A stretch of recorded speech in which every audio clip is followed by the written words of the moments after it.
हम दिखा रहे हैं कि किस शहर में किस तरीके की स्थिति है। सबसे ज्यादा मुश्किल दिल्ली एनसीआर में इस वक्त दिखाई दे रही है, जिस पर सुप्रीम कोर्ट भी सख्त है, सरकार भी एक्शन मोड में है। प्रदूषण से जुड़ी दो खबरें एबीपी गंगा के पास हैं। सबसे पहले आपको बताएं कि आज फिर से इस मामले में सुप्रीम कोर्ट में सुनवाई होगी और अच्छी खबर यह भी है कि नोएडा में आज से यूपी का पहला एयर पोल्यूशन कंट्रोल टावर शुरू होने जा रहा है। और यकीन मानिए राजेंद्र की इस टावर से करीब 1 वर्ग किलोमीटर में प्रदूषण से निजात भी मिलेगी, इस तरीके के दावे हैं। और ये tower sector 16A film city और डीएनडी के बीच हरित क्षेत्र की जमीन पर लगाया जा रहा है, जो कि प्रदेश का पहला ऐसा टावर होगा। बिल्कुल, दरअसल जिस तरह से प्रदूषण से बुरा हाल है, दिल्ली एनसीआर की हवा जहरीली हो रही है, ऐसे में यह कदम बहुत जरूरी हो गया था, क्योंकि सुप्रीम कोर्ट ने भी पिछली सुनवाई में केंद्र और राज्य सरकारों को अल्टीमेटम दिया था कि अगली सुनवाई तक ठोस कदम उठाए जाएं। और आज से ये पोल्यूशन कंट्रोल टावर फंक्शनल होने जा रहा है। एक अच्छी खबर नोएडा के लोगों के लिए। वायु प्रदूषण को नियंत्रित करने का प्रयास यहाँ पर। सबसे बड़ी अदालत में आज इस मामले पर सुनवाई भी होगी। कोर्ट ने बहुत सख्त हिदायत दी हुई है केंद्र और राज्य सरकारों को, और इसी बीच नोएडा में आज से पोल्यूशन कंट्रोल टावर की शुरुआत होने जा रही है। फिल्म सिटी और डीएनडी के बीच में हरित क्षेत्र की जमीन पर यह टावर लगाया गया है।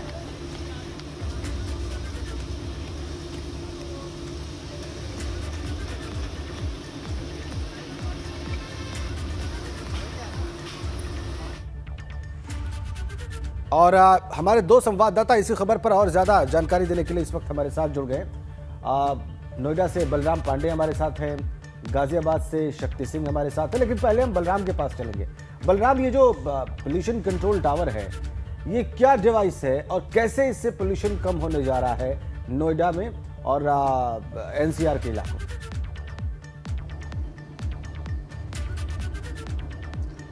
देखिए राजेंद्र, अगर हम नोएडा वासियों की बात करें तो साल के अधिकांश दिनों में वो जहरीली हवा का सामना करते हैं और जहरीली हवा में सांस लेने के लिए मजबूर है। और यही वजह है कि जिस तरीके से सर्वोच्च न्यायालय ने टिप्पणी की है कि प्रदेश और केंद्र सरकार ये सुनिश्चित करें कि वायु प्रदूषण को कैसे कंट्रोल किया जाएगा और इसके कंट्रोल के लिए उन्होंने क्या ठोस कदम उठाए हैं। उसके बाद नोएडा प्राधिकरण ने BHEL के साथ मिलकर के एक वायु प्रदूषण नियंत्रण टावर तैयार किया है, जिसे नोएडा के सेक्टर 16A ग्रीन बेल्ट में लगाया गया है। और इस वक्त राजेंद्र हम उसी जगह पे मौजूद हैं जहां आज इस टावर का उद्घाटन होगा और इसका शुभारंभ केंद्रीय मंत्री महेंद्र नाथ पांडे करेंगे, जो यहां पर मुख्य अतिथि के तौर पर होंगे। और देखिए कि किस तरीके से ये टावर लगाया गया है। लगभग 20 मीटर ऊंचाई है इस टावर की। अगर हम बात करें इस टावर की तो इसका जो व्यास है वो लगभग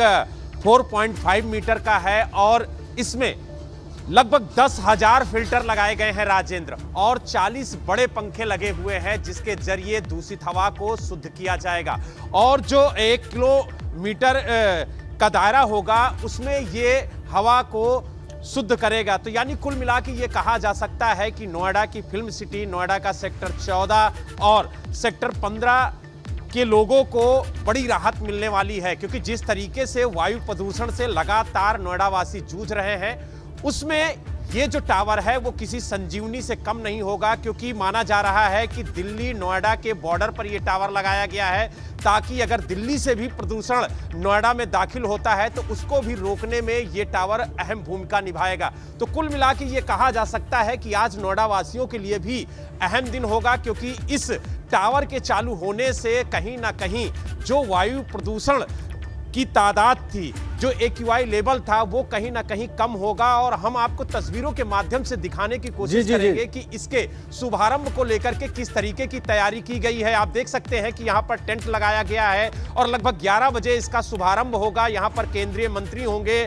दो केंद्रीय मंत्री होंगे, एक केंद्रीय राज्य मंत्री होंगे, और आप देख सकते हैं कि किस तरीके से यहां पर तैयारी की गई है। और साथ ही नोएडा अथॉरिटी की CEO, क्षेत्रीय सांसद और विधायक भी मौजूद होंगे। तो कुल मिला के ये कहा जा सकता है राजेंद्र की आज अहम दिन है। और जिस तरीके से ये पहला टावर नोएडा में लगाया गया है उसको लेकर के काफी ज्यादा उत्साह आम जनता में भी है, क्योंकि प्राधिकरण ने कहा है कि अगर ये टावर सही से काम करता है और वायु की गुणवत्ता को शुद्ध करता है तो कहीं ना कहीं प्राधिकरण आगे भी टावर लगाने की सोचेगा और उन जगहों में इन टावरों को लगाया जाएगा जहां पे वायु प्रदूषण का स्तर बेहद खराब स्थिति में है। तो यानी अगर ये टावर सही से काम करता है, क्योंकि इस टावर की मॉनिटरिंग 2 सालों तक की जाएगी, अगर ये टावर सही से काम करता है तो नोएडा के 6 स्पॉट चिन्हित किए गए हैं राजेंद्र, जहां पे ये टावर लगाया जाएगा। और माना जा रहा है कि अगर ये टावर काम करता है तो नोएडा के कई इलाकों में इस तरह के टावर लगाए जाएंगे ताकि नोएडा वासियों को शुद्ध हवा मिल सके। बिल्कुल। और जो बलराम देखिए, ये एक पहल की गई है, लेकिन इसके साथ साथ लोगों को भी जागरूक रहने की जरूरत है। पॉल्यूशन को कैसे कम किया जाए, इसको लेकर वो जागरूक रहे। अब बने रहिए हमारे साथ। शक्ति सिंह भी हमारे साथ मौजूद हैं गाजियाबाद से। शक्ति, देखिए, नोएडा और एनसीआर के लिए तो इंतजाम किए जा रहे हैं, लेकिन गाजियाबाद में कैसे इंतजाम हो रहा है पॉल्यूशन को कम करने के लिए? लोगों को कैसे वहां पर जागरूक किया जा रहा है? देखिए, अगर गाजियाबाद की बात करें तो सबसे पहले हम गाजियाबाद का आज आपको AQI बता देते हैं। जो इस समय का जो गाजियाबाद का AQI है वो 353 है। और सबसे ज्यादा अगर जहरीली हवा है इलाकों की अगर बात की जाए तो लोनी की इस समय आबो हवा सबसे ज्यादा खराब है, जहां पर इस समय AQI लेवल जो है वह 412 है। तो कहीं ना कहीं जिस तरीके से जो गाजियाबाद के लोग हैं वे प्रदूषण की मार झेल रहे हैं, उसको देखते हुए जो जिला प्रशासन है हालांकि सख्त कदम जरूर उठा रहा है। जो इकाइयां हैं जो प्रदूषण फैला रही हैं उन सभी पर कार्रवाई की जा रही है। और अगर कल की बात करें, कल की तारीख की अगर हम बात करें तो 1 करोड़ 3 लाख रुपए का जुर्माना लगाया गया है प्रशासन की तरफ से, जिसमें कि गाजियाबाद का नगर निगम भी है।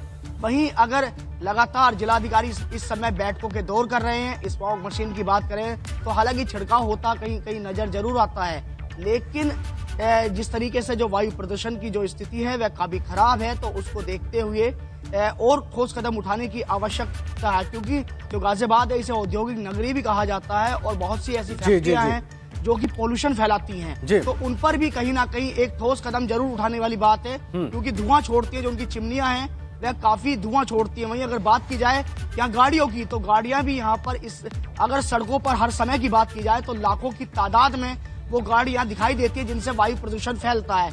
तो कहीं ना कहीं ठोस कदम उठाने की इस समय आवश्यकता है, जिस तरीके से सुप्रीम कोर्ट भी इस बात को कह चुका है। वहीं अगर बच्चों की बात करें तो बच्चों के लिए इस समय जो आबो हवा है वो सबसे जहरीली है। कहीं ना कहीं जो छोटे छोटे बच्चे इस समय स्कूल जाते हैं उनको लेकर बेहद परेशानी व चिंता का इस समय विषय बना हुआ है। इस समय चाहे परिवार वाले हों तो वो भी इस समय सोचते हैं कि क्या बच्चों को भेजें या ना भेजें। बिल्कुल ठीक बात है, ये चिंता की बात हो जाती है गार्जियंस के लिए। बिल्कुल ठीक कहा आपने शक्ति, ये चिंता की बात है और प्रदूषण सबके लिए एक बड़ी समस्या है।